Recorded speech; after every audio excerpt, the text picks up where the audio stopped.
Right, let's take you back to Westbury, where a community is in mourning yet again. Two teenagers aged between 14 and 15 were gunned down in front of a Tuckshop in a gang-related shooting on Thursday.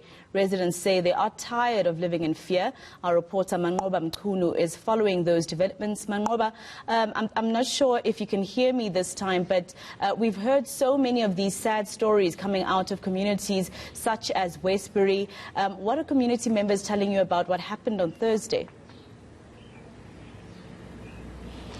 Well, certainly, Masiho, the issue of gang and drug-related violence is a long-standing issue here in Westbury. You recall, Masiho, that in 2018, community members took to the streets after a 45-year-old woman, Heather Peterson, was caught in a crossfire between two rival gangs, and she died from that incident. And community members say this has been really a long issue that they've been battling with, the issue of drugs, the issue of gangs that seem to be operating in this area. And what we do know so far, Masiho, is that this incident occurred on Thursday around about 4 in the afternoon, and it occurred at one of the shops here, just this shop where you can see behind me. We do understand, Masiho, that the three teenagers had been standing here outside this shop when the gunmen then approached them and started firing bullets at them. And we do understand that one of those youngsters managed to try and go inside one of the shops to seek refuge there, but he was also followed, and that's why he was shot inside that particular shop. I do want to bring in the parents right now just to get their sense of what happened here. And joining me now is Ubaba Enva Williams, as well as Umama Nicolene Williams, who are of course the parents of the 16-year-old Keanu Williams, who was shot just inside the shop. Let me start with you, Baba. How are you doing as a family? Surely this must be very traumatic. Yeah, no, I'm really distraught, and I'm really, I don't know. I don't have words. I don't know what to say. I'm very, very, very upset, but I'm actually, whoever done this to my child, realize this, you have been forgiven. But I don't know what was the cause of everything that happened here. So yeah, I don't know. And you were just telling me just a short while ago that actually you had just left him 30 minutes before the shooting happened, and you had asked him to come home with you. Yes, no, I asked him, and my daughter, his baby sister, asked him to actually, she was actually pleading with him to leave with us, and he actually denied, and he said no, he cannot go with us. And it wasn't even 30 minutes after I got a call that my son was shot. And Ma, I can see that you're quite emotional as well. You're still devastated by this. I am. No, regardless of him being rebellious, whatever he was, but he didn't deserve what he got. The way they killed him, eh? I won't get him back again. I won't see him again. And whoever did this, God will deal with you. I know God will deal with you, because I'm a woman of prayer, so I leave all this in God's hands.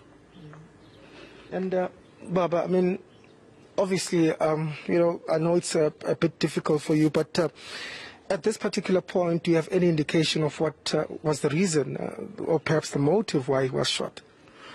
Look, my son was not the most perfect person on earth and stuff like that.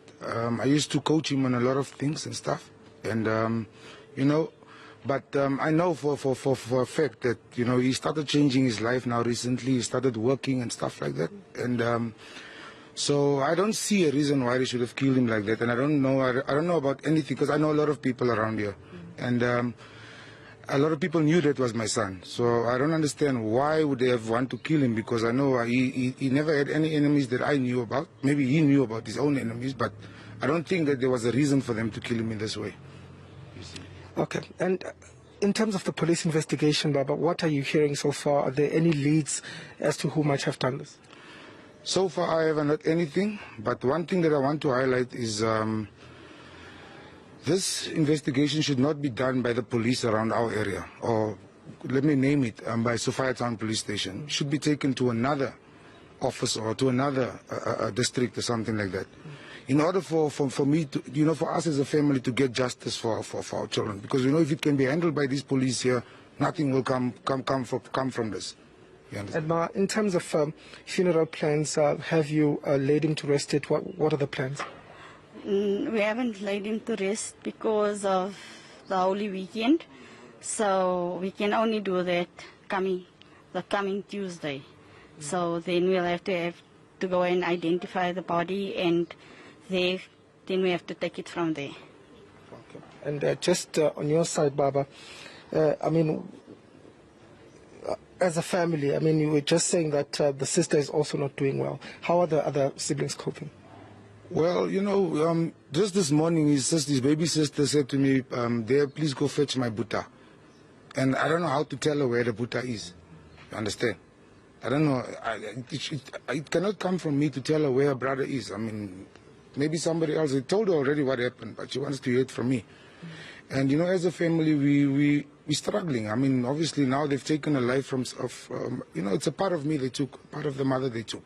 So I forgive them. It's no problem. It's fine. But what I'm saying is, you know, to lay this boy to rest, obviously there's finances involved and stuff like that. So that will be our burden for now. So we're gonna struggle with it. But anyway, I don't know how we're gonna cope with it.